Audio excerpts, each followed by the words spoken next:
Забравете стария, кажете какво остана от велика България. Публичен дом, казино, на тълпата даваш като зрелище и вино, идва нов сериал.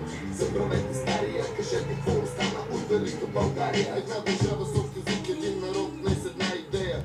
Един гроб и среден за овцете в нея. Отдавна чужденец решава какво ти дава четвърта българска държава. Дава ти кредити, дори да си без доходи. Дава ти реалити, полицейски походи.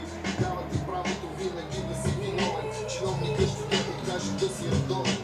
Тогава просто идва ми на ум, че всички щяхме да сме инвалиди с законите на Крум. Нямам ръце, филията да си позволя. Питам така ли е? Затова се моля да даде Господ държавни пари и на мен да харча. Ама толкова много, че да почне да ми нагарча. Да се возя в луксозни лимузини, да имам шофьор и секретарка на 18 години. С мене да лети до Съединените щати, да получава всеки месец 5 учителски заплати.